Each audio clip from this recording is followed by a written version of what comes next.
Olá, bom dia. Sejam todos bem-vindos. Essa que vai ser a nossa última aula do curso de Pensamento Econômico Neoclássico. Então, nessa aula, o que é que a gente vai fazer? A gente vai estudar os economistas dessa nova escola, que é a chamada Escola Novoclássica.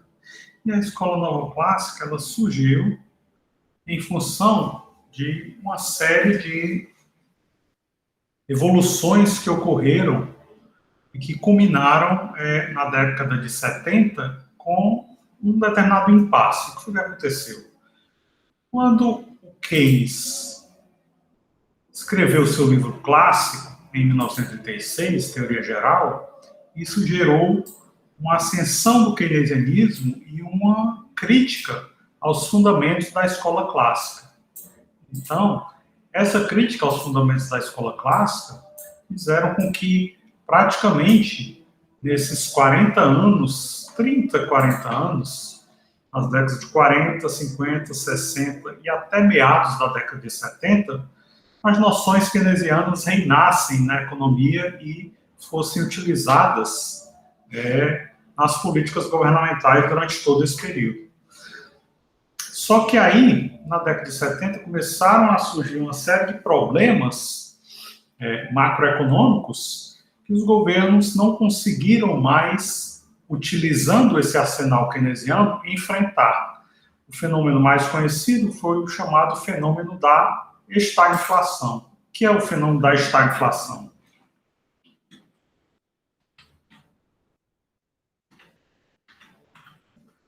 O fenômeno da estagflação é o fato de que, nesses anos preponderantes do keynesianismo, o que se tinha era que... Opa, ficou pequeno, né? Vou deixar aqui de lado. O que se tinha nesses anos reinantes do keynesianismo era a noção de que a curva de Phillips, que é uma relação entre a taxa de desemprego e a taxa de inflação, ou variações na taxa de desemprego e variações na taxa de inflação, a curva de Phillips se comportaria dessa forma. Ou seja, seria uma curva que teria uma inclinação negativa, o que significa que, caso a taxa de inflação subisse, isso estaria atrelado a uma queda na taxa de desemprego. Ou seja, eu tenho aqui uma taxa de inflação, que está associada a um determinado nível de taxa de desemprego. E aí, o que era que as políticas keynesianas faziam? Elas pensavam o seguinte: que tal se a gente procurasse fazer uma política monetária onde a inflação fosse um pouco mais alta para que a taxa de desemprego caísse um pouquinho? Então, a ideia básica era essa, era de praticar política econômica para fazer essa transição, né? Do ponto que eu chamo de ponto A para o ponto B. O ponto B seria aqui. E o ponto A seria aqui.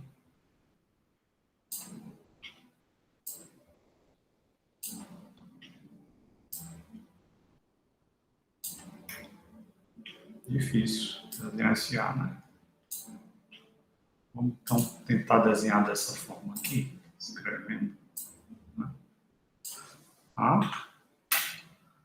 E aqui, B.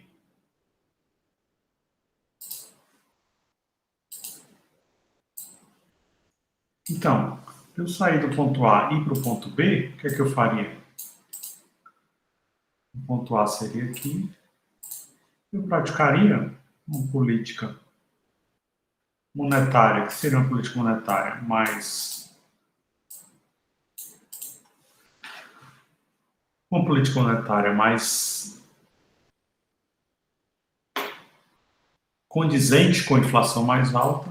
A inflação subiria desse patamar para esse, para que eu tivesse uma queda da taxa de desemprego desse patamar para esse. Então, basicamente, o que o keynesianismo pregava? Durante 30, 40 anos, o keynesianismo pregava que haveria um par ordenado entre taxa de inflação e taxa de desemprego que iria obedecer essa declividade da curva de Phillips, que, portanto, não haveria problema nenhum em praticar políticas fiscais e monetárias, fazendo essa sintonia fina entre queda e aumento de taxa de inflação, taxa de desemprego, para tentar manter a economia longe da recessão. Entretanto, o que aconteceu no final da década de 70? No começo da década de 70, houve o choque do petróleo. Antes mesmo de haver o choque do petróleo, estava acontecendo alguns eventos pitorescos, por exemplo, na Alemanha. O que acontecia na Alemanha na década de 50 e 60? Na década de 50 e 60, quando os economistas alemães procuravam fazer uma estimativa da curva de Phillips, eles não conseguiam encontrar nada muito semelhante à curva de Phillips. Por quê? Porque todos os dados da economia alemã nas décadas de 60 e 70 eram mais ou menos aqui, ó. Mais ou menos aqui. Ou seja, quando havia uma queda do desemprego, isso era atrelado também a uma queda da inflação. Então, basicamente, durante 2 décadas na Alemanha, em 50 e 60, a inflação e o desemprego ficaram em patamares muito baixos, negando, por exemplo, a curva de Phillips. Por quê? Porque a curva de Phillips dizia, não, desemprego e inflação na Alemanha, quando o desemprego está caindo muito, a inflação deveria ir lá para cima, né? Mas não era isso que acontecia. Quando a inflação caía muito, o desemprego deveria ir lá para cima. Mas não foi isso que ocorreu na Alemanha. Ou seja, esses pontos aqui, que eu vou pôr uma cor roxa, esses pontos em roxo, que era o que previa a teoria, caso os patamares de inflação e desemprego ficassem tão baixos, não ocorreu. O que ocorreu na Alemanha foi algo assim, nas décadas de 50 e 60. Então, isso já levantou um pouco a orelha dos economistas que estavam investigando a curva de Phillips, que é essa construção aqui. Essa construção aqui que está em rosa, né? Curva de Phillips. O que a curva de Phillips nos diz? Não, quando o desemprego cai, a inflação tem que subir. Quando a inflação cai, o desemprego tem que subir. Né? Curva de Phillips de curto prazo. E aí, quando os economistas meio que ignoraram o que estava acontecendo na Alemanha e pensaram, não, o que importa é o que está acontecendo nos Estados Unidos, na Inglaterra, na França, no resto do mundo, que acompanha um pouco o que ocorre com a curva de Phillips. Mas eis que chegou a metade da década de 70 e começou a ocorrer um fenômeno nos Estados Unidos, na Inglaterra, na França, basicamente no mundo inteiro, que foi esse fenômeno aqui. O que é esse fenômeno aqui? Esse fenômeno aqui, os dados da economia estão negando a curva de Phillips, por quê? Inflação e desemprego estão em patamares muito altos. Foi o que ocorreu durante pelo menos a metade da década de 70, desde 74 até 79, mais ou menos, ocorreu esse fenômeno aqui. E esse fenômeno passou a ser enxergado na literatura com o nome de estagflação. Então, havia um grupo de economistas que não estavam nem um pouco satisfeitos com aquilo que o keynesianismo trouxe nas décadas de 40 e 50 e com a utilização de políticas econômicas baseadas no keynesianismo, que esses economistas começaram a pensar o seguinte: vamos partir de uma análise metodológica baseada no bem-estar dos indivíduos. A gente parte do princípio que as pessoas fazem escolhas, essas escolhas são racionais e essas escolhas procuram maximizar o consumo dessas pessoas ao longo do tempo. Né? Então, essa escola, que é a escola dos novos clássicos, eles pensaram o seguinte: olha, os preços dos salários representam informações. Essas informações dizem respeito tanto ao setor de bens e serviços quanto ao setor do mercado de trabalho. essa escola dos novos clássicos dizia, olha, monopólios e monopsônios são o pretexto que o governo utiliza para criar regulamentação. Mas o grande problema é o quê? Que eles são temporários. Então, não é necessário regulamentar, não é necessário nenhuma política para evitar monopólios e monopsônios, porque são eventos temporários. Eles vão distorcer preços da economia temporariamente, e a única coisa que a gente precisa fazer é que o Estado estabeleça direitos de propriedade de formas muito claras e definidas. Se isso ocorrer, então, esses monopólios e monopsônios serão temporários e o fato de serem temporários vai impedir que eles distorçam a alocação de preços da economia. Então, como metodologia, a Escola Nova Clássica utilizava para analisar efeitos de curto prazo o equilíbrio parcial marshalliano e efeitos de longo prazo o equilíbrio geral de Walras, certo? E aí, com toda essa estrutura metodológica, a Escola dos Novos Clássicos começou a rejeitar os princípios keynesianos. Por quê?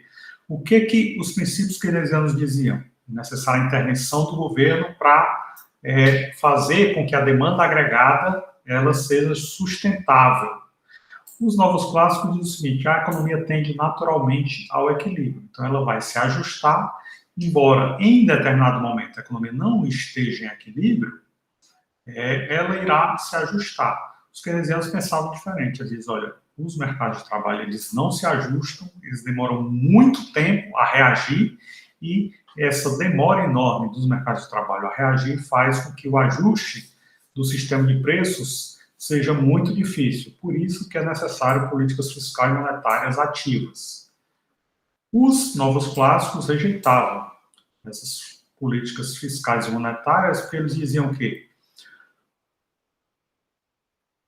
uma abordagem ativa de política fiscal e monetária por parte do governo acaba distorcendo imensamente a alocação de recursos. O governo, portanto, deve atuar de forma bem limitada, porque quando o governo atua de forma muito espalhada por todos os setores da economia, ele causa distúrbios que geram ausência de incentivos ao investimento e ao crescimento econômico.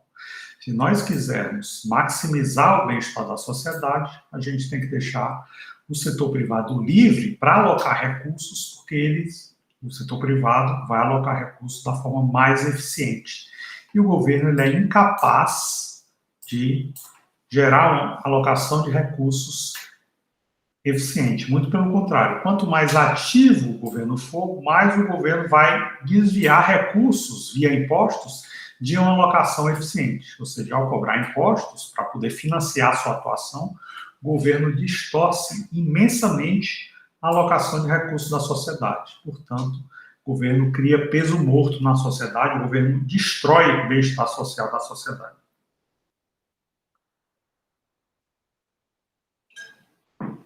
Entre os mais proeminentes economistas dessa nova estrutura, que é a Escola Nova Clássica, estava Milton Friedman. Milton Friedman já tinha se destacado anteriormente com a escola monetarista, por ter sido responsável por fazer uma crítica monetarista à abordagem keynesiana. Qual é a crítica monetarista que o Milton Friedman tinha feito? A abordagem keynesiana insiste em políticas fiscais bem ativas para evitar que haja uma recessão e para fazer com que a demanda agregada estimule o crescimento econômico. Milton Friedman dizia, a melhor abordagem para evitar uma recessão não é a abordagem fiscal, e sim a abordagem monetária. Por quê? Porque a política monetária atua de forma mais rápida em resgatar a economia. A política fiscal, nas democracias, significa o quê? O Congresso Nacional tem que aprovar um orçamento com aumento dos gastos do governo e os debates no Congresso até que seja aprovado em Câmara, depois em Senado, depois ser sancionado pelo presidente, demora semanas, meses ou até mesmo anos. E nessa negociação, muitas vezes, uma lei original que tentava incentivar determinado setor, determinada área da economia, acaba tendo seus recursos desviados para os setores de maior interesse dos congressistas, que não necessariamente seria o setor que mais necessita. Então, Friedman dizia que a política fiscal não apenas distorce a alocação de recursos, como ela demora demais a vir, portanto, demora demais a vir a combater uma recessão. Já a política monetária não, basta o Banco Central, o Conselho Monetário do Banco Central se reunir, decidir praticar uma nova política monetária, então, em poucas semanas ou poucos meses, esse processo de nova política monetária já está espalhado por toda a economia. O impacto da política monetária, portanto, é bem mais rápido e combate uma recessão de forma mais eficiente do que a política fiscal, que era a política preferida pelos modelos keynesianos, né? Outra crítica que Friedman fez à função consumo keynesiana é o fato de que, para Keynes, taxa de juros não tem nenhum impacto sobre o consumo. A função keynesiana de consumo é da seguinte forma: o consumo é função de consumo autônomo, mas o consumo que... Difícil esse A, né? Mas o consumo que depende da renda, que é o quê? É a propensão marginal a consumir, que multiplica a renda. Obviamente, se a gente está pondo o governo, então a gente tem que falar em renda disponível e não renda total. Qual é a renda disponível? É aquela renda que sobra depois que o governo cobra impostos, né? Renda disponível, que é renda disponível é Y menos T. Então, essa é a função consumo. Friedman criticou Keynes pelo fato de que nessa função consumo não há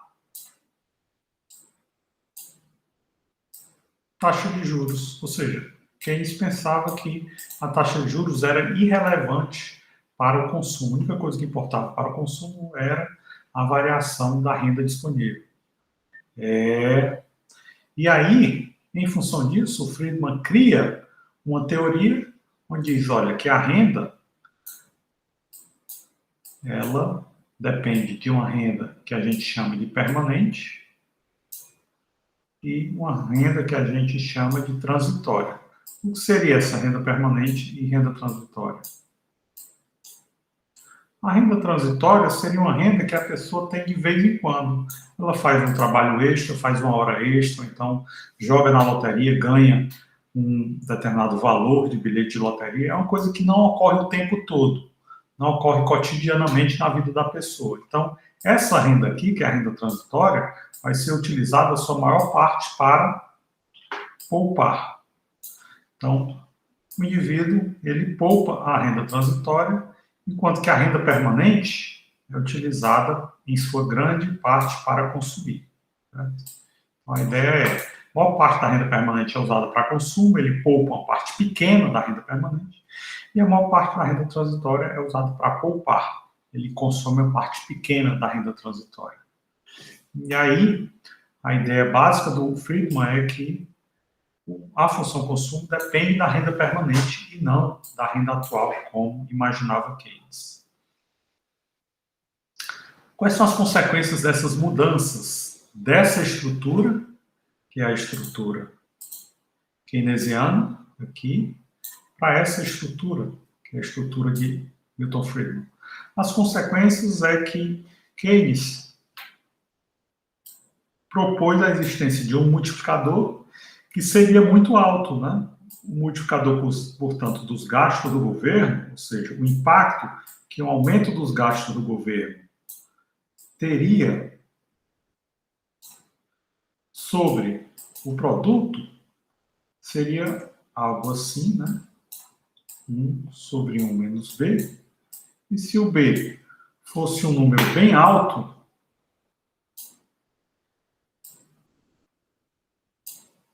difícil desenhar esse B, né? Certo. E se o B fosse um número bem alto, como por exemplo é 0,8 ou 0,9, por exemplo, digamos que o B é 0,8. que é que vai acontecer? Se tiver um B bem alto assim. Aqui, 0,8 fica 1 sobre 0,2, fica igual a 5. O que é que significa esse 5? Esse 5 significa que, caso o governo aumente 100 bilhões os seus gastos, o impacto disso na economia vai ser que a economia vai ficar 500 bilhões maior. Ou seja, um efeito multiplicador de 5 é um efeito multiplicador bastante alto, né? E aí, o que Friedman disse? Olha, o efeito multiplicador não é tão alto quanto a teoria de Keynes sugere. Os trabalhos empíricos calculam o efeito multiplicador em alguma coisa abaixo de 1,5. Então, eu saí de 5 e vi para 1,5, a diferença é grande, né? Ou seja, 5 é muito maior do que 1,5. 5 é o que Keynes prevê, 1,5 é que os trabalhos empíricos visualizam na realidade. Então, na verdade, Keynes pareceu chutar, ele estava jogando pedra na lua, né? Achou que o efeito multiplicador era alto demais. E aí, a ideia é que talvez a propensão marginal a consumir seja muito menor do que 0,8, com isso o efeito multiplicador tende a ser bem menor, né?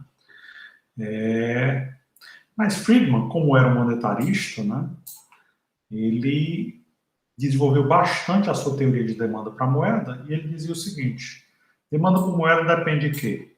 Depende de riqueza total, que é explicada pela sua teoria da renda permanente. Depende do custo de oportunidade da poupança, ou seja, as pessoas devem o quê? Devem consumir ou devem poupar? As pessoas escolhem poupar, essa poupança tem um custo de oportunidade que é o quê? Eu não estou consumindo nesse momento. E o que é que vai acontecer com o nível de preços da economia, com taxa de juros, com taxa de inflação esperada? Isso tudo vai determinar o custo de oportunidade da poupança, né? Se os preços estão caindo, se a taxa de juros está caindo, e as pessoas esperam uma inflação baixa agora e alta no futuro, o que é que as pessoas vão fazer? Elas vão tender a trazer o consumo para o presente, consumir o máximo atualmente. Entretanto, se o nível de preços está subindo agora, se a taxa de juros está subindo agora, as pessoas esperam uma taxa de inflação menor no futuro, significa o quê?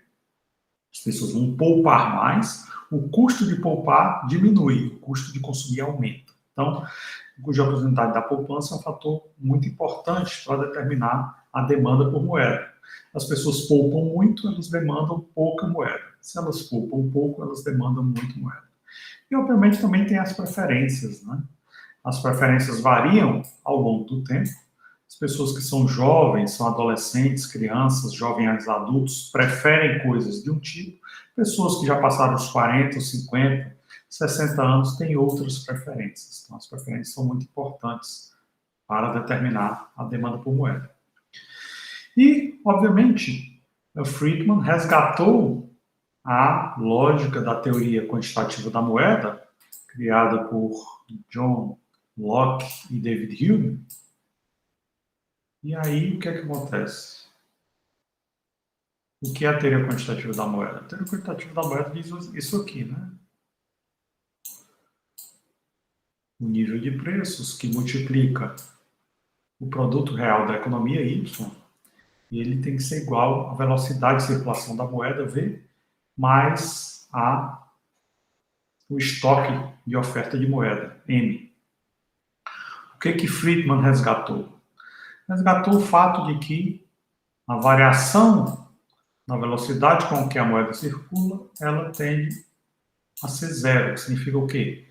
V é constante. Se V é constante, significa que qualquer alteração em M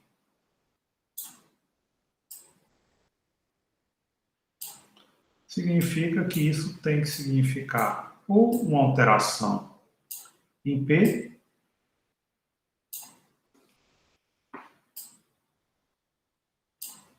ou uma alteração em Y. Né? A ideia básica é o quê? Por que O Banco Central oferta moeda. A ideia do Banco Central de ofertar moeda é que as pessoas se deparem com essa moeda e consigam comprar todos os bens e serviços da economia. Essa é a lógica da oferta de moeda. Então, a ideia básica do Friedman é que, no longo prazo, a demanda por moeda ela não varia tanto com relação à taxa de juros. Ela varia mais de acordo com a renda e com o nível de preços. Qual é o grande problema do governo fazer um grande aumento da oferta de moeda? O grande problema é que, se não tiver havendo variação no produto, esse grande aumento da oferta de moeda vai ter como resultado um grande aumento do nível de preços, né? Então, o grande perigo é o governo aumentar a oferta de moeda, gerando inflação. E qual seria, então, o interesse do governo de aumentar essa oferta de moeda? Qual seria o interesse do governo de fazer isso? O governo ele se financia por três coisas: impostos, títulos ou senhoriagem. O que é senhoriagem? Senhoriagem é a capacidade do governo de, como monopolista da oferta de moeda, ele pode extrair recursos de senhoriagem quanto mais alta for a inflação. Então, qual é o grande problema aqui? O governo ele pode financiar por dívida, que a gente chama de B maiúsculo, ou por impostos, que a gente chama de T. Se ele financia por dívida ou por impostos, tem problema. O grande problema é que se ele resolver se financiar por senhoriagem, né? Vou chamar aqui senhoriagem SE, para não confundir com poupança, que é S. Então, se ele quiser se financiar por senhoriagem, ele oferta muita moeda e tem como consequência um grande aumento do nível de preços. E aí, em função disso, Friedman criticou a curva de Phillips, dizendo o seguinte: se o governo quiser fazer essa troca intertemporal entre inflação e desemprego aqui, dessa curva de Phillips de curto prazo, que eu estou chamando SRPC1, é a curva de Phillips de curto prazo. O que é que está acontecendo aqui? O que está acontecendo aqui é que a inflação, ou melhor, o desemprego está nesse patamar, o N, e o nível de preço está nesse patamar, P1. E aí, olhando para essa curva de Phillips, roxa, o governo chega e diz o seguinte: sabe de uma coisa? Eu acho que talvez valha a pena fazer o seguinte. Eu acho que talvez valha a pena eu sair do ponto A e ir para o ponto B. O que está acontecendo no ponto B?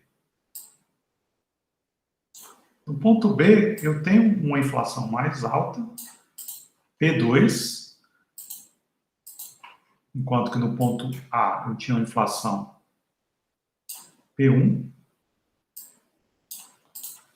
Mas no ponto B, o que a gente está tendo? No ponto B, não, essa cor era outra.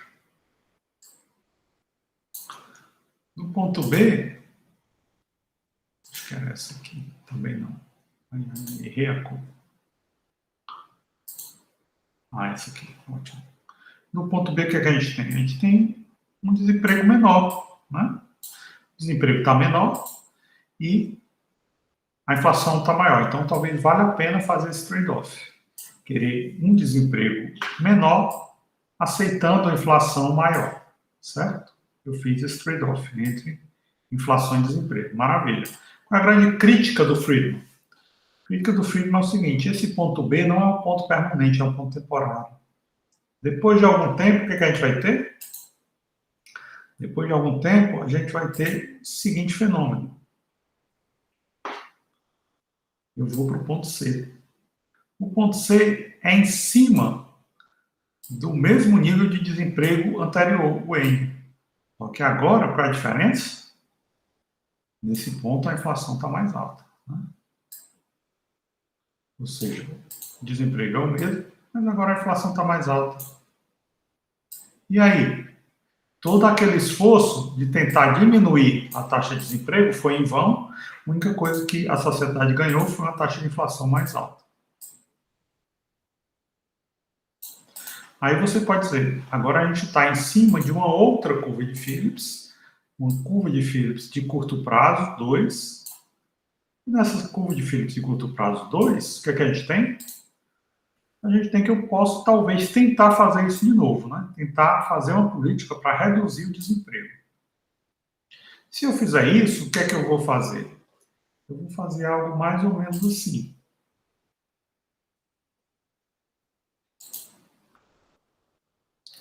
Eu vou praticar a política monetária para que a inflação venha aqui para P3, em cima do ponto D. E em cima do ponto D, o que é que eu tenho? Eu tenho aqui uma volta para esse ponto U1, né? Eu estou aqui de volta, em cima de U1. Maravilha. Mas é o que aqui Friedman diz. Mais uma vez, o ponto D, assim como o ponto B de bola, o ponto D de dado é um ponto temporário, ele não é permanente. Então, depois de algum tempo, o que é que eu vou ter? Depois de algum tempo, eu vou sair do ponto D e vou para o ponto E. E o que é o ponto E? O ponto E é um ponto onde o nível de inflação é o mesmo, P3, o nível de preço está no patamar elevado, mas o nível de desemprego volta ao N.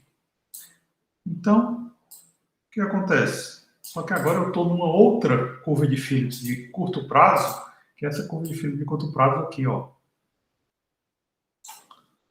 SRP3. Né? O que é que o Friedman disse? Ele disse o seguinte, ó, o que importa em tudo isso é o fato de que a gente tem uma curva de Phillips de longo prazo, que é isso aqui, essa reta vertical. O que é que essa reta vertical está nos dizendo?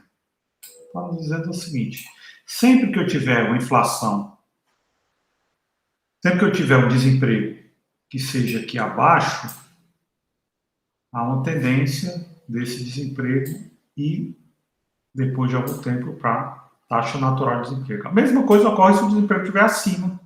Sempre que eu tiver um desemprego acima, há uma tendência da gente ir para a taxa natural de desemprego.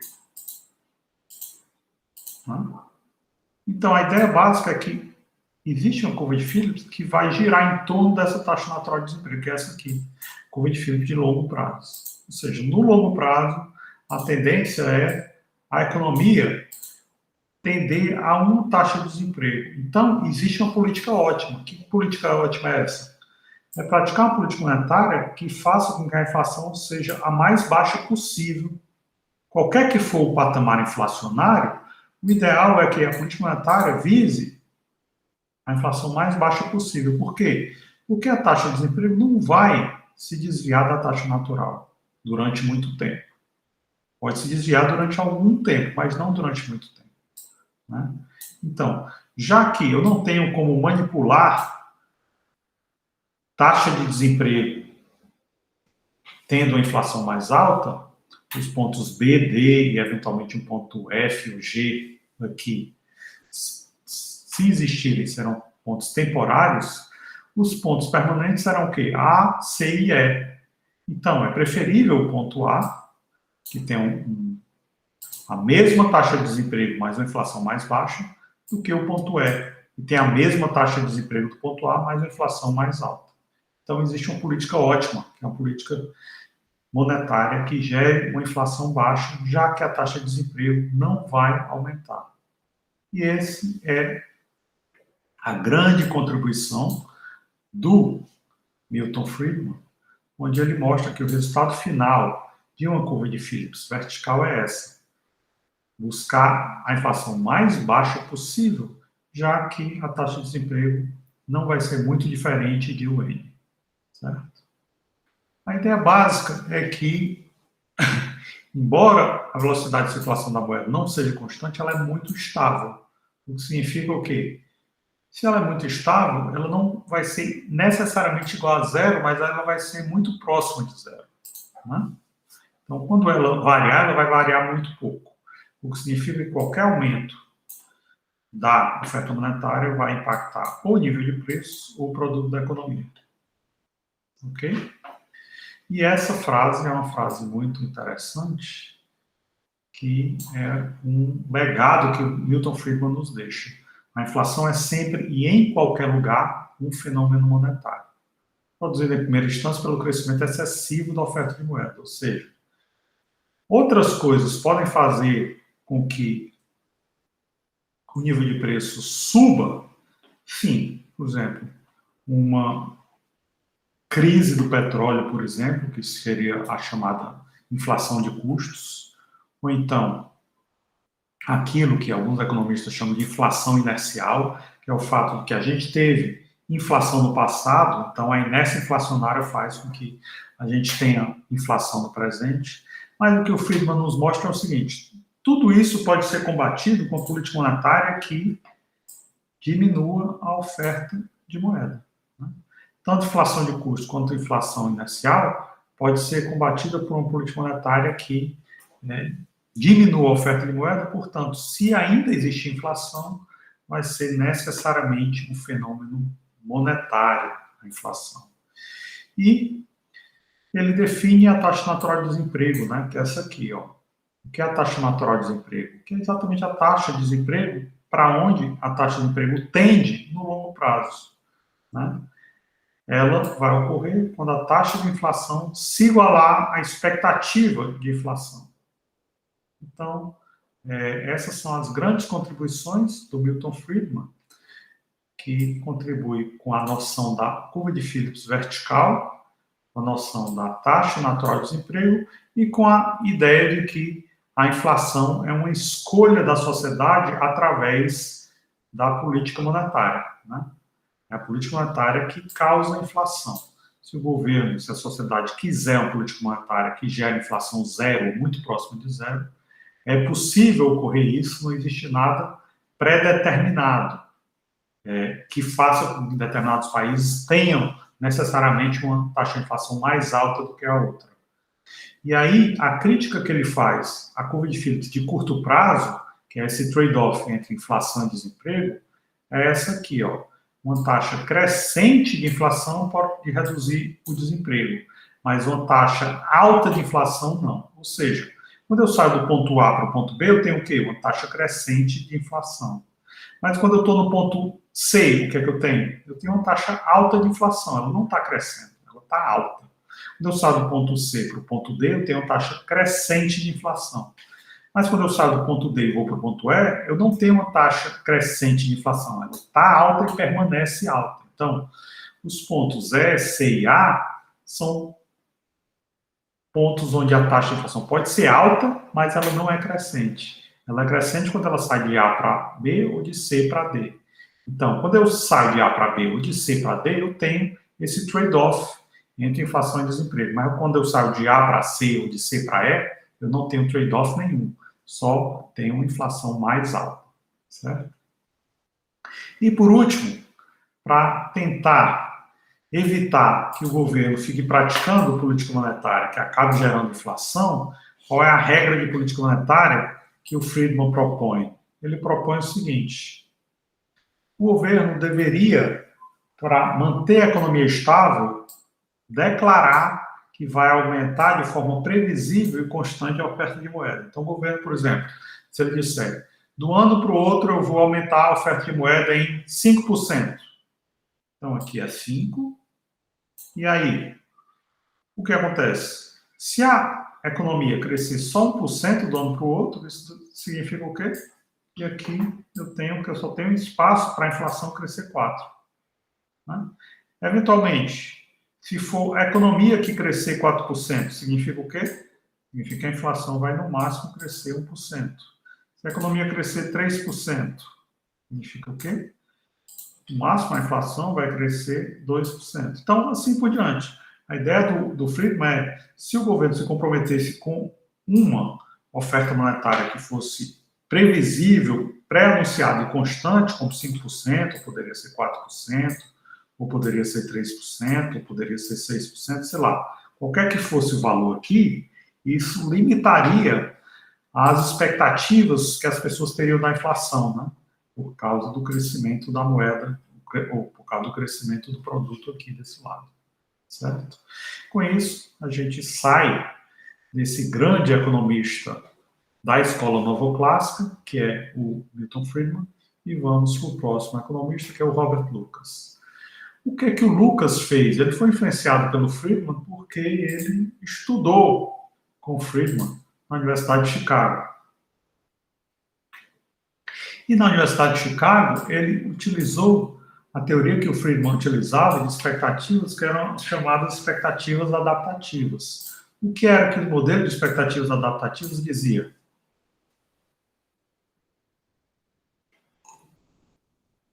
Dizia o seguinte: as pessoas olham para o passado, e ao olhar para o passado, elas criam expectativas sobre a inflação futura. E aí, Lucas trabalhou durante muito tempo com esse tipo de expectativa adaptativa, só que ele começou a ficar bem descontente. Ele leu essas ideias desse economista, John Mouffe, e pensou o seguinte: olha, talvez o John Mouffe esteja certo, e as pessoas vão então ter um outro tipo de expectativas, que passou a ser chamado de expectativas racionais. Por que expectativas racionais e não expectativas adaptativas? O Lucas diz o seguinte: as pessoas olham os erros que cometeram no passado e tentam corrigir esses erros. Olham para os acertos que cometeram no passado e tentam repetir os acertos, né? Então, como as pessoas corrigem os erros que cometeram, então a inflação no futuro vai ser diferente da inflação no passado. Por quê? Porque as pessoas vão... Aqui não é informações, é incorporar, né? As pessoas vão incorporar novas informações. E essas novas informações que foram obtidas no presente também servem para corrigir os erros do passado, né? E aí, as pessoas vão ter expectativas da inflação futura que vão ser diferentes das expectativas que eles tinham a respeito do que o que fizeram no passado. E aí, isso, utilizando o modelo de expectativas racionais para prever inflação, isso pode gerar uma desconexão de taxa de inflação e taxa de desemprego, não apenas no longo prazo, mas até mesmo no curto prazo.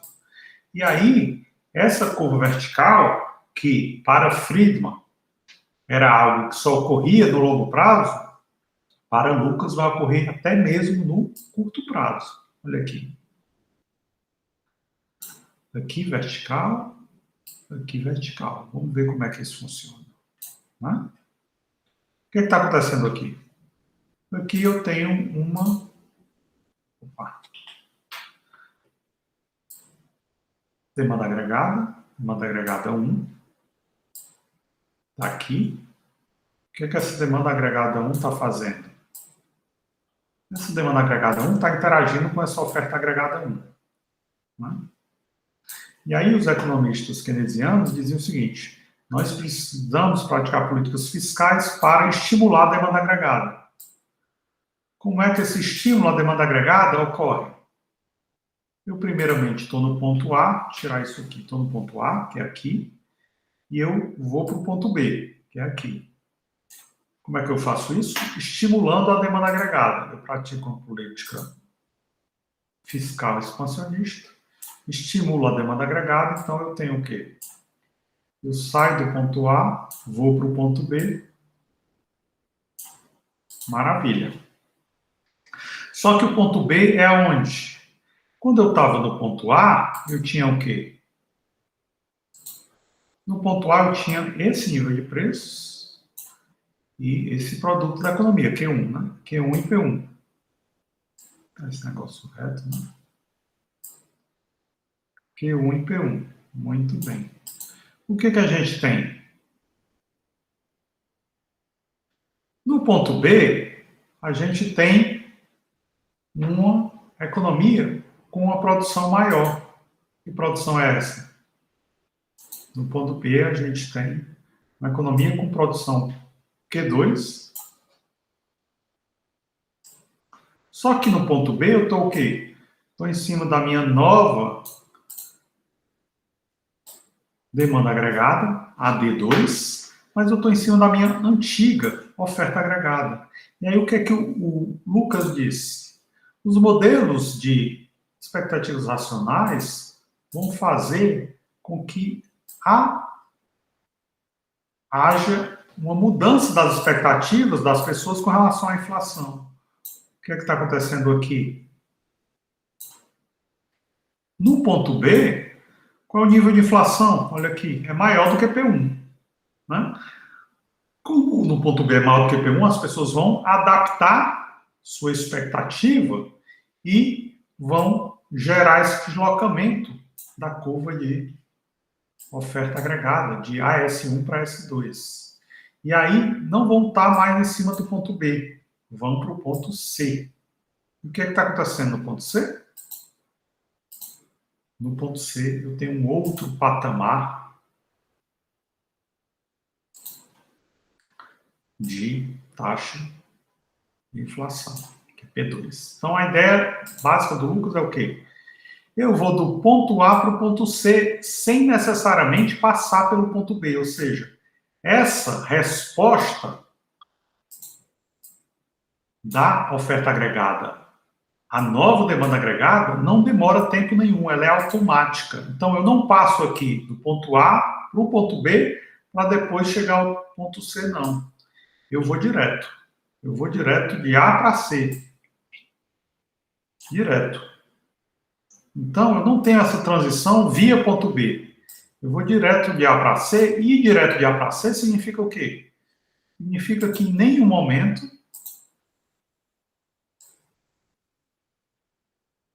o produto da economia deixa de ser Q1.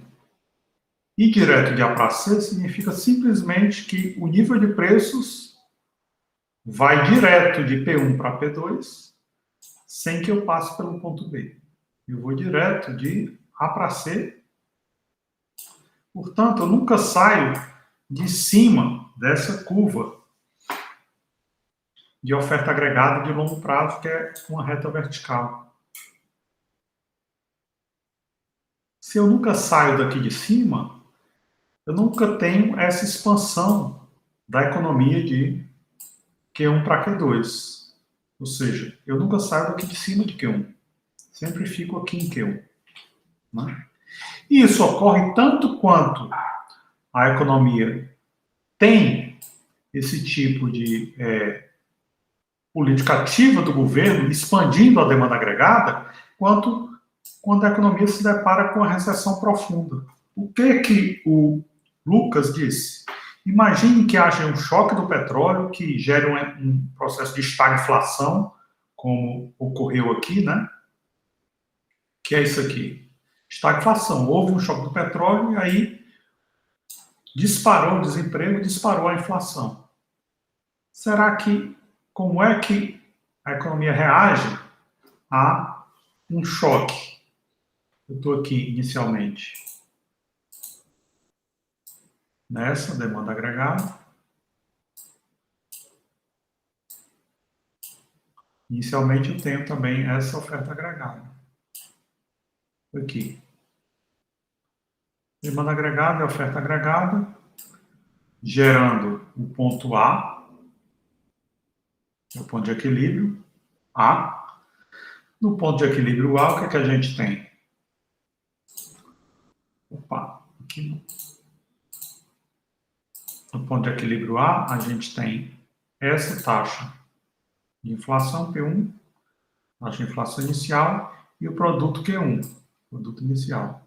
Isso tudo no ponto A, né? Maravilha. E aí, a economia se depara com a recessão. Uma recessão faz o quê? Uma recessão joga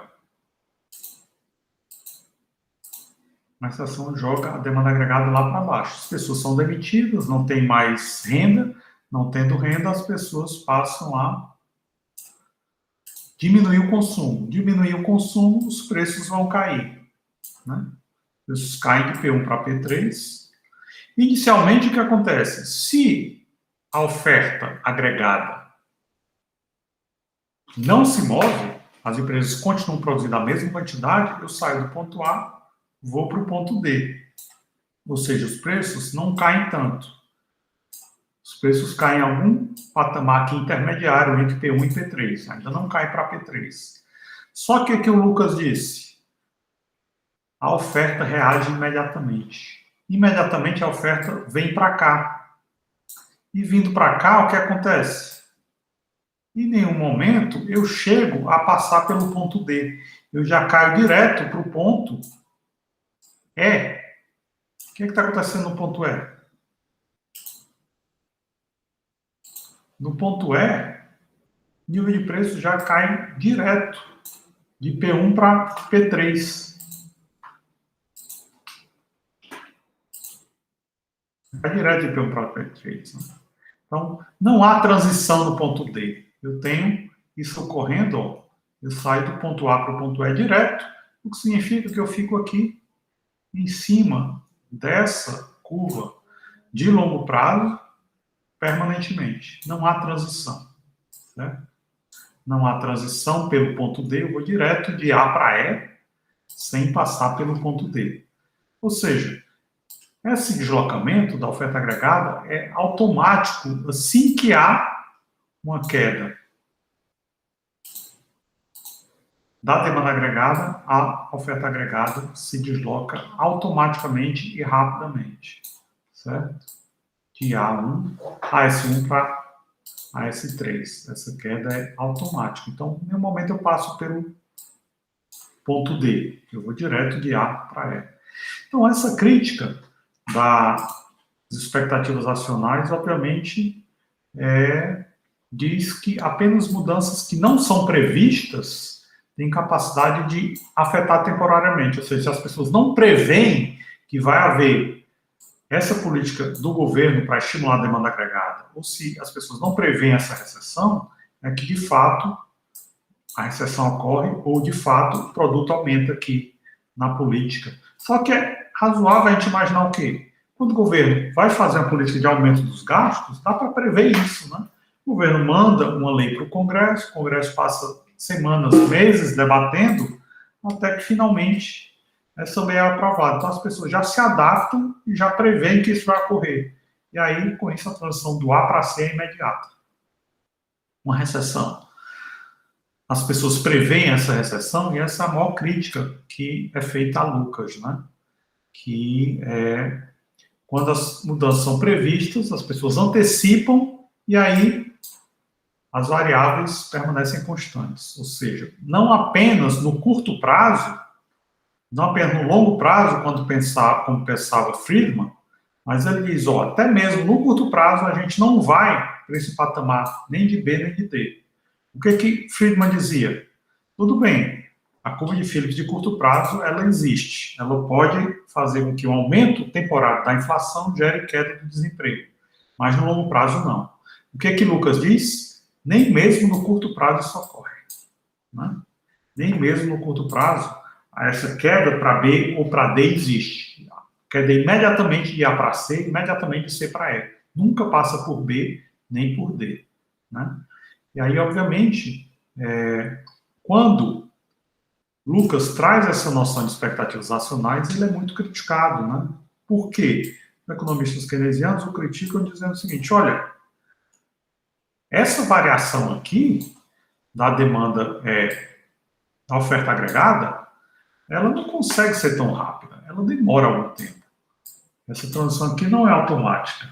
As pessoas não mudam suas expectativas sobre a inflação de forma tão rápida assim. Por quê? Porque as pessoas não têm acesso às informações imediatamente, elas demoram a incorporar essas novas informações. Essa é a grande crítica que o Lucas recebe, e ele é bem criticado até hoje por causa disso. E depois disso se desenvolveu uma nova corrente, que é a corrente dos novos keynesianos, que faz essa crítica às expectativas acionais serem absolutamente flexíveis e as pessoas incorporarem imediatamente novas informações. Os novos keynesianos dizem o seguinte: as pessoas demoram tempo para adquirir novas informações. E é por demorarem que a gente tem essa transição dos pontos D ou B. Né? E a gente vai, então, para o nosso último economista, que a gente vai analisar, que é o Gary Becker. E o Gary Becker, ele é considerado dessa escola novoclássica, mas ele é tipo um patinho feio. Ele sai um bocado dessa conotação dos novos clássicos, porque ele entra mais nessa conotação pela metodologia que ele utiliza, né? Ele utiliza uma metodologia de maximizador de utilidade, de preferências estáveis e de equilíbrio de mercado, por isso que ele é considerado um dos novos clássicos. Mas ele é muito original. Basicamente por quê? Porque o Gary Becker, ele é um economista que não gostava muito de analisar taxa de câmbio, taxa de juros, expectativas nacionais, expectativas adaptativas, taxa de inflação, taxa de desemprego. Ele não estava muito preocupado com isso, não. Ele queria trabalhar outras coisas fora da economia. Então, ele trabalhou com muitos conceitos de sociologia, antropologia, biologia social. Ele preferia utilizar os mecanismos da ciência econômica para trabalhar em outra área.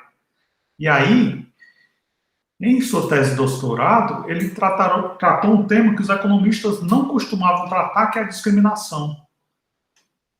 Como? Discriminação é um tema da sociologia, da antropologia, não da economia.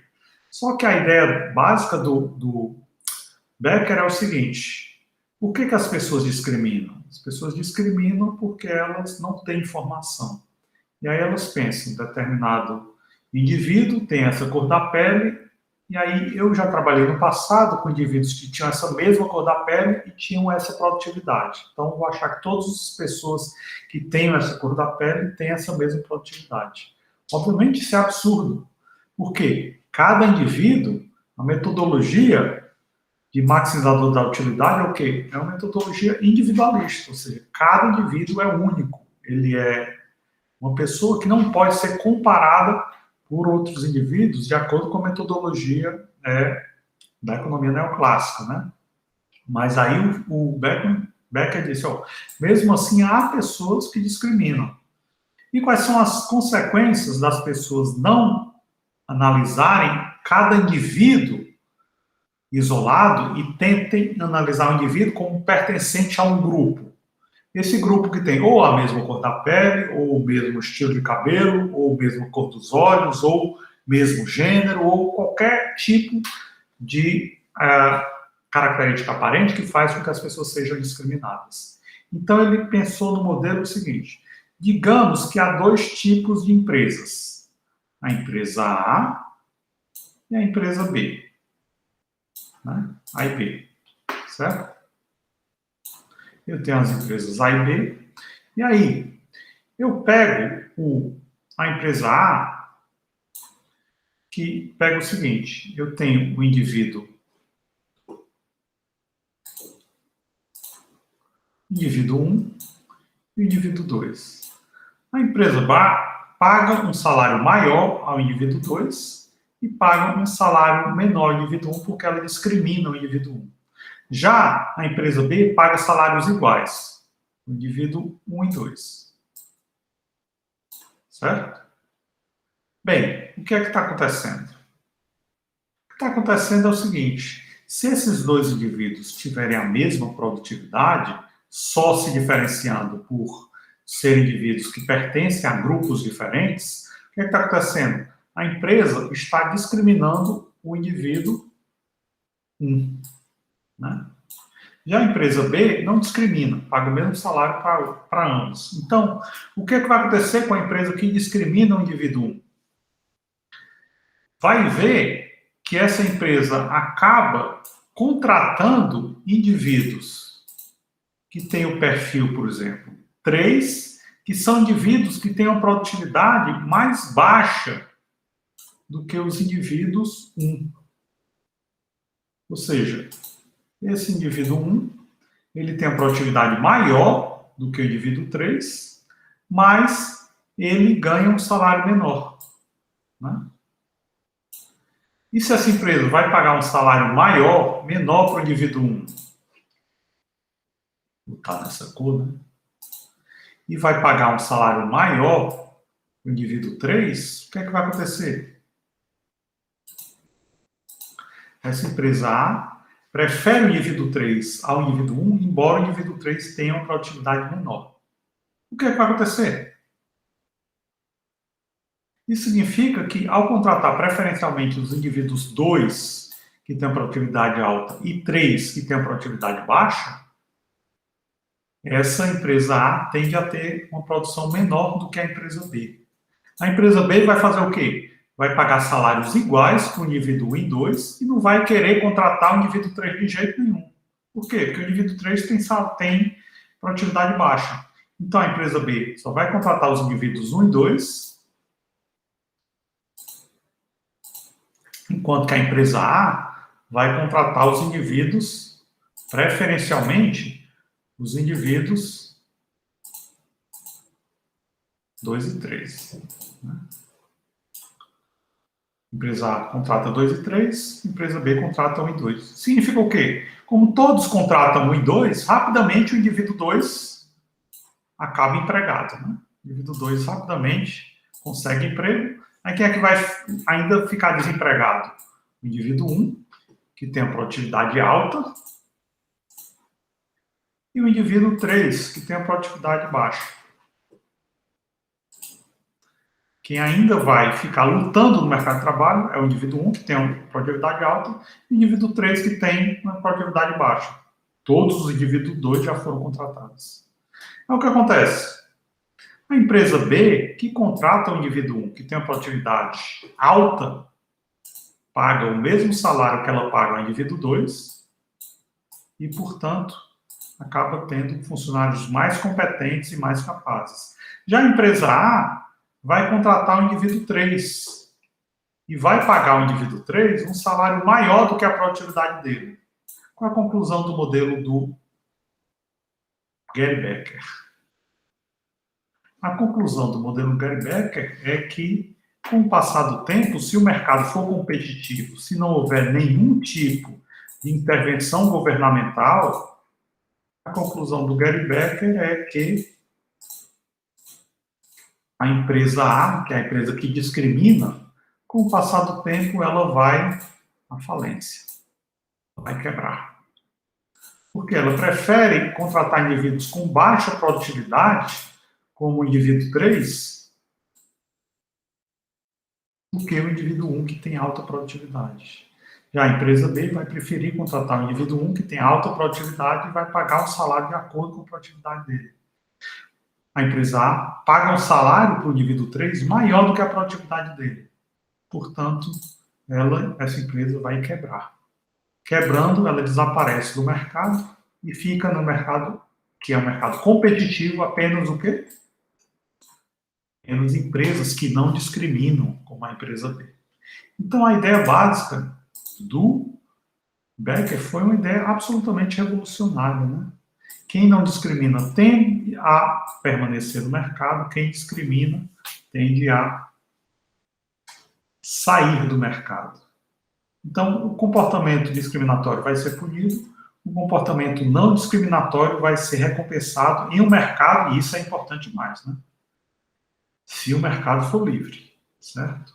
Se o mercado não for livre e houver intervenções governamentais, então pode ser que a discriminação, o comportamento discriminador permaneça para sempre, certo? E aí,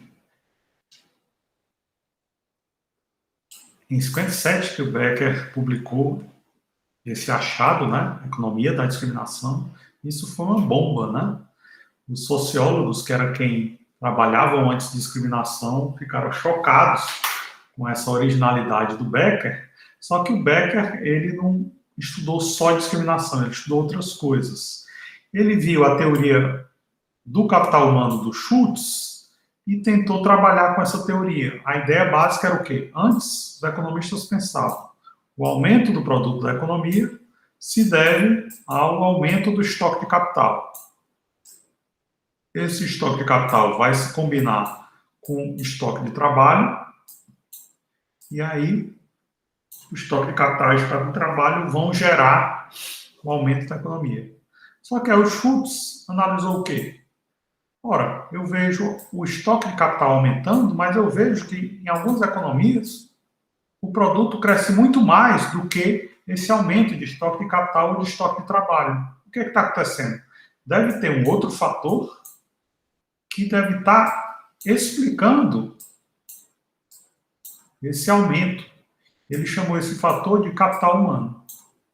O que é o capital humano? Ele pensou, o capital humano explica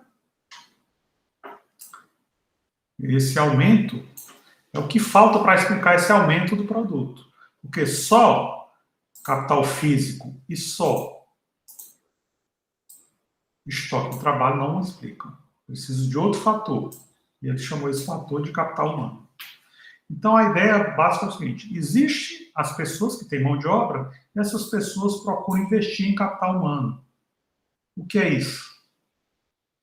Investir em capital humano significa se matricular em cursos, aprender línguas, aprender a trabalhar com computador, e isso gera custos, tanto diretos quanto indiretos.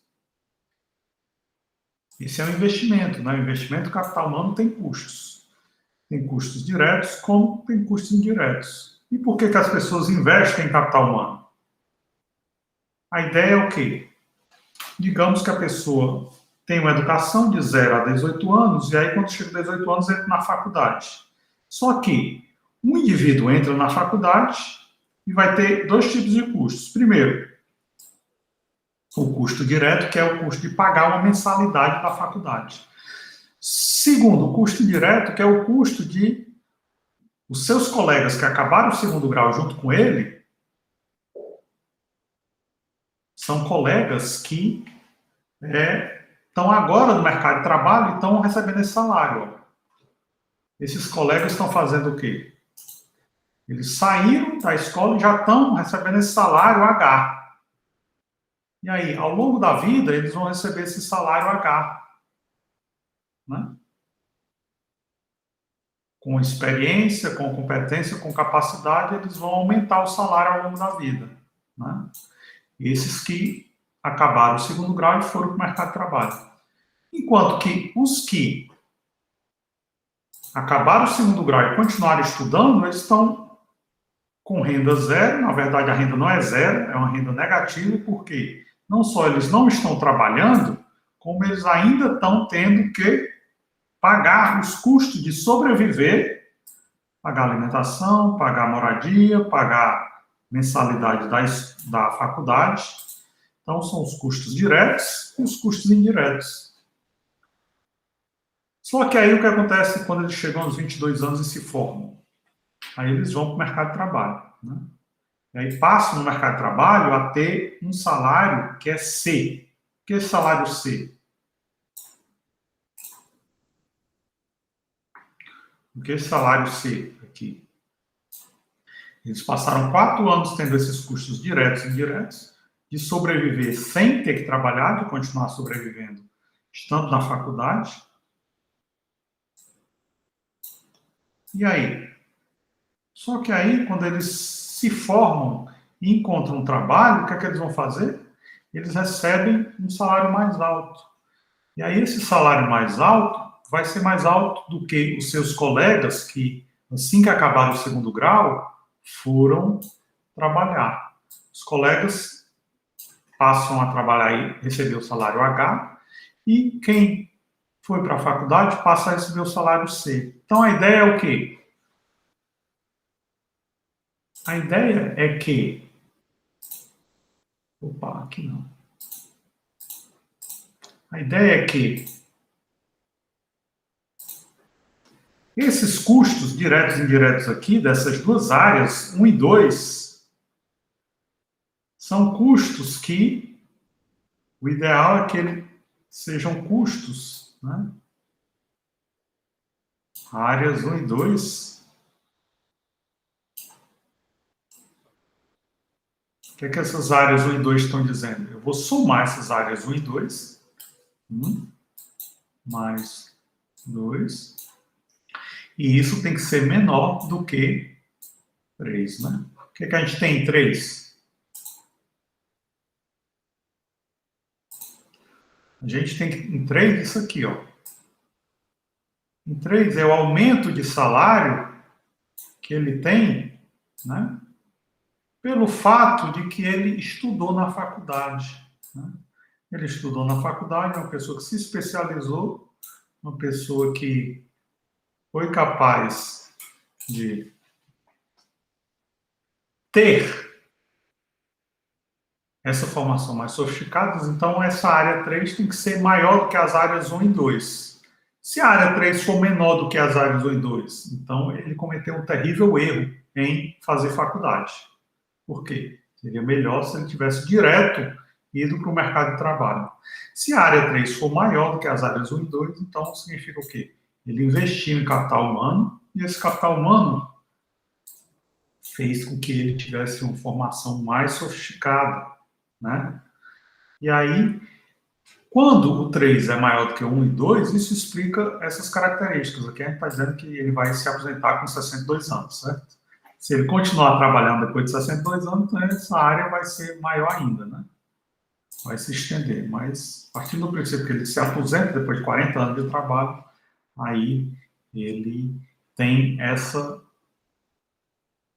indiferença aqui, né? O 3 tem que ser maior do que o 1 mais o 2. A ideia básica é o quê? A renda aumenta com a idade. Só que aumenta de que forma? Aumenta de forma crescente ou de forma decrescente? Aumenta dessa forma aqui, né? Decrescente. Né? Tanto aqui CC como aqui HH são curvas que têm essa característica. Aumenta de forma decrescente. Muito bem. A taxa de aumento da renda é positivamente correlacionada com o nível de habilidade. Ou seja, tanto nesse ponto HH quanto CC, a renda está aumentando. Só que HH aumenta a uma taxa mais leve, CC aumenta a uma taxa mais rápida. Né? Ou seja, como o trabalhador que vai receber a renda CC, ele estudou mais, então essa taxa é correlacionada positivamente com a habilidade do trabalhador. A taxa de desemprego é menor para os trabalhadores mais produtivos. Aqui a gente não consegue ver nada disso, né? Mas a ideia é, quando a gente analisa dados sobre desemprego do IBGE, a gente nota que realmente a taxa de desemprego entre pessoas analfabetas, por exemplo, é 15, 20% ou mais. Taxa de desemprego entre pessoas que fazem, que acabaram uma graduação, tende a ser uma taxa menor do que 2%. Né? Menor do que 2%. Igual ou menor a 2%. Então, obviamente, não estudar aumenta muito o risco de estar desempregado. Né? Quanto mais a pessoa estuda, mais a pessoa vai diminuir o risco de estar desempregado. Certo? Trabalhadores mais jovens mudam de emprego com mais frequência e acabam recebendo mais treinamento. Toda essa mudança de emprego, ele se adapta e treina para um novo emprego, então ele se qualifica cada vez mais. E pessoas com nível educacional mais elevado são mais produtivas e investem mais em educação, ou seja, mais investimentos em capital humano. Não apenas num ponto, mas ao longo de toda a vida, com relação a pessoas com nível educacional menos elevado. Ou seja, a pessoa não apenas investiu esses 4 anos em educação, mas quando ela vai para o mercado de trabalho, ela continua fazendo mestrado profissional, MBA, faz um curso de línguas, faz um curso de computação, aprende linguagem de programação. Então, as pessoas que têm uma formação mais elevada são mais capacitadas para, quando fizerem novos cursos, se especializarem cada vez mais do que esse aqui, que foi para o mercado de trabalho logo depois que concluiu o segundo grau. Certo? Então, a ideia básica do Becker é essa, né? E aí, para encerrar a aula de hoje do nosso curso, o Becker também estudou sobre família. Ele escreveu esse livro, em 81, Tratado sobre a Família, onde ele pensou: o que é uma família? Família é um local onde as pessoas alocam tempo, investimento em capital humano, pagando o salário, a escola dos filhos, né? As pessoas criam ligações como o casamento, criam ligações entre gerações e preparam os filhos e netos para o mercado de trabalho. Então, família é uma unidade da sociedade responsável por muita coisa, né? Muito investimento.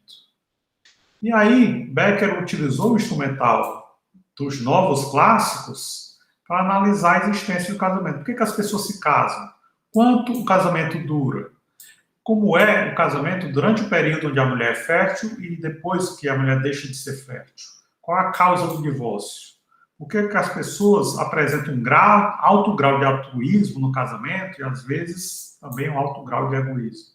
Né? E aí o Becker pensou, quando as pessoas se casam, elas vão morar no mesmo casa. Então, isso gera uma economia de escala. Ao invés de cada indivíduo morar num apartamento diferente, as pessoas se juntam e moram no mesmo apartamento. E lá elas dividem trabalho, né? Para manter o apartamento, para fazer almoço, jantar, café da manhã, para limpar o apartamento, para comprar eletrodomésticos para o apartamento, tudo isso é divisão de trabalho, né? E a ideia dessa divisão de trabalho é o quê? Maximizar o bem-estar das pessoas e aproveitar ganhos de escala, né? Por que há divórcio? O Becker diz o seguinte, olha, quando as pessoas se casam, elas têm um tipo de informação. Depois de 10, 15, 20 anos casados, elas ou confirmam ou rejeitam as informações que tinham anteriormente. Porque é durante o casamento que essas expectativas são reveladas. Né? Não foi só sobre família. Ele também tem uma abordagem bem pitorescas sobre crime. E aí foi que o local que ele mais chocou antropólogos, sociólogos, psicólogos e vários profissionais, juristas, né, que trabalhavam com crimes. O Gary Becker pegou uma abordagem que era uma abordagem preponderante, que era o seguinte: o criminoso comete crimes porque tem um trauma de infância, porque ele foi criado em um ambiente criminoso, porque ele não teve acesso à saúde, à educação, por ele ter sido maltratado, por alguma coisa assim. E o Becker chegou e disse, não, o criminoso, ele faz expectativas onde, a mesma forma que a empresa visa lucros, que é o quê? Receita menos custo, o criminoso faz a mesma coisa, né? O que é que o criminoso faz? O criminoso, ele olha as possibilidades de receita que são derivadas de um crime e compara com os custos. Se ele descobrir que cometer um crime faz com que isso ocorra aqui, a perspectiva de receita, de aumento de receita derivado do crime for maior do que os custos que ele vai incorrer ao tentar praticar esse crime, significa o quê? Ele vai praticar esse crime. Então, essa abordagem, que é uma abordagem que dá um componente econômico, é algo que deixou profundamente chocados psicólogos, antropólogos, cientistas políticos, juristas, né? Ele pensou o quê? Eu vou comparar custos de cometer crime com receitas derivadas do crime. E aí, comparando custo com receita, ele disse, enquanto que a receita for maior do que o custo, o criminoso vai continuar cometendo crimes. O crime, portanto, é uma análise do custo-benefício. E aí, quais são os benefícios do crime? Aquilo que o criminoso vai acumular de riqueza, de acordo com aquilo que ele roubou. Né? E qual é o custo do crime? Se ele for preso, se tudo que ele roubou for recuperado pela polícia e se ele passar o resto da vida na cadeia. Então, a abordagem do Becker foi extremamente revolucionária, que ele diz como é que se combate, então, o crime? Fazendo isso aqui, ó. A gente combate o crime fazendo isso aqui. A gente eleva o custo do crime. Elevando o custo do crime, significa o quê? significa que a gente vai fazer isso. A gente vai inverter essa equação, tornando o crime muito custoso. Se o criminoso se depara com um crime muito custoso, ele pensa: se eu roubar uma bolsa de uma pessoa, eu vou passar o resto da vida na cadeia. O ganho que eu vou ter roubando uma bolsa de uma pessoa é um ganho muito baixo. Já passar o resto da vida na cadeia é um custo alto demais. Então, eu vou fazer outra coisa. Não vou mais roubar ninguém. Isso, obviamente, deu início a uma agenda de pesquisa em uma área completamente original que não existia antes do Gary Becker, que é a economia do crime. Ou seja, hoje há muitas publicações, há muitos economistas que estudam a economia do crime, e tudo isso partindo dessa metodologia extremamente revolucionária do Gary Becker, que é imaginar o crime como um processo de produção como outro qualquer, fazendo análise de custo e de benefício. Certo? É isso. Demorou, mas finalmente acabamos o nosso curso, encerramos o nosso semestre. Então, boa preparação para a prova. Espero que tenham feito bom proveito desse curso. E é isso. Um abraço a todos, um enorme prazer esse curso de Pensamento Neoclássico, ministrar esse curso nesse semestre 2021.1. E é isso, até lá.